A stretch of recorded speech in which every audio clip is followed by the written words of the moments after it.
Hey everybody, welcome back to the channel, Warpaint Off-Road. Today I'm going to show you a pretty quick, awesome video how to swap out your ball joints on a Superduty 60, but I'm going to show you guys how to avoid memory steer.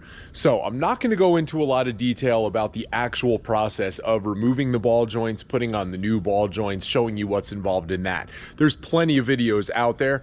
We're going to talk all about memory steer. So let's check it out.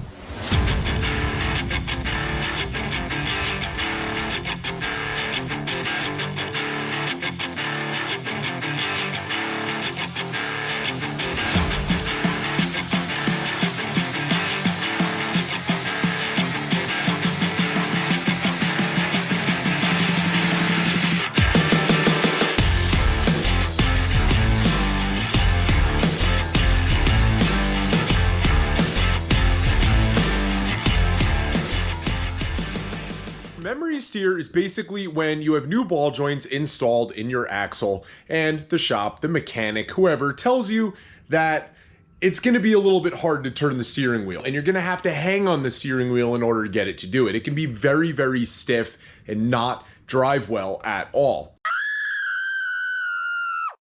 And that's a myth. It should not actually be like that. Anyone that installs ball joints on a Superduty Dana 60, whether it's in a pickup truck or in a big beautiful Jeep like that, they're doing it wrong if you have memory steer. There is a special tip. We're going to get to it in just a couple of minutes. But first, let's dive in. Let's check out some ball joints. Let's talk about why I'm not going to go with ball joint deletes.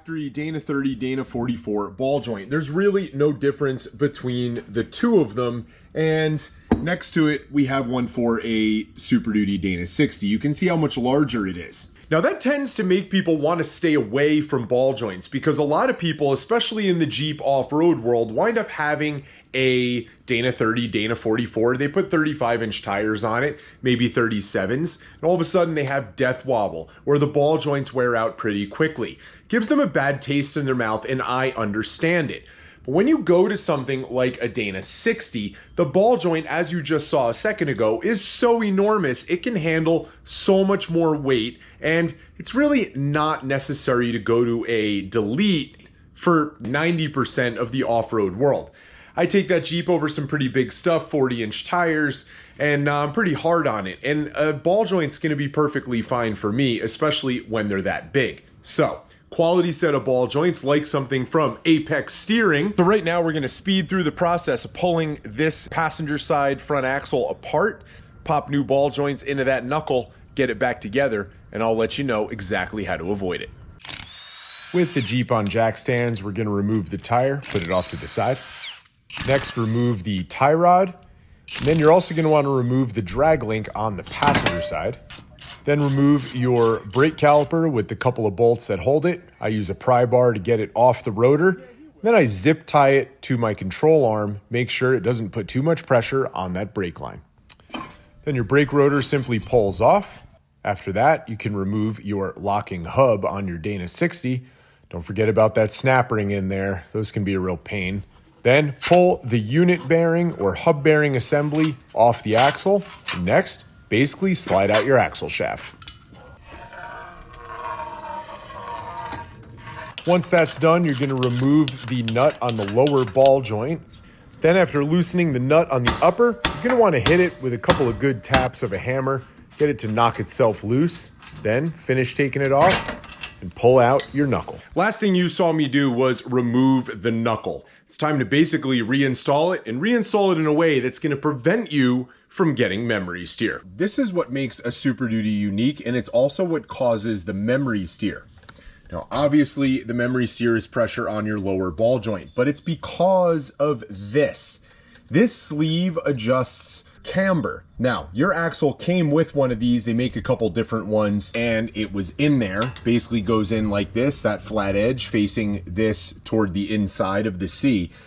Basically, you want to remove that. When you put it in and then assemble the axle afterwards, that's what causes the memory steer. It doesn't allow the lower ball joint to go up and in all the way because this is in too prematurely. So let's put it in without this to start, and then I'll show you what to do and when to put this in so that you can avoid your memory steer. After sliding the knuckle into place with the new ball joints, you're going to want to just put that lower nut on a couple of turns to hold it while you get your tools. Then, using a jack, you can put a little pressure on that lower ball joint, pushing the ball joint up into the taper of the C. That'll allow you to uninstall that nut. Apply a little bit of red thread lock, put it back on, and torque it to 50 pound-feet.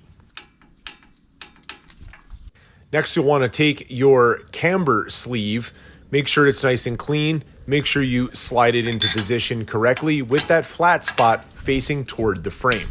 Put a socket on top, give it a couple of light taps to kind of drive it down over the taper of the upper ball joint, then install that nut, no Loctites needed on this one, and torque this one to 69 pound-feet. You should have a small gap like this at the top. It's going to vary depending upon the ball joint you use.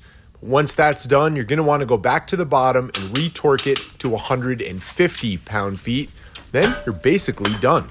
So guys, before I show you exactly how easy it is to turn this and how it should be that easy to turn it, what I want you to think about is your lower ball joint. If we had installed this cup before we put in the lower and torqued it initially, this cup would have fallen too far down. There wouldn't have been enough of a gap there. What that would have done is allowed the ball joint to not go up as far into it. With that said, you're still putting the same amount of torque, 150 pound-feet in total on the bottom ball joint, which means if you're not pulling it all the way up into where that taper is really fitted nicely into that C, it's gonna wind up actually sucking the ball joint itself toward the top of the ball joint cup.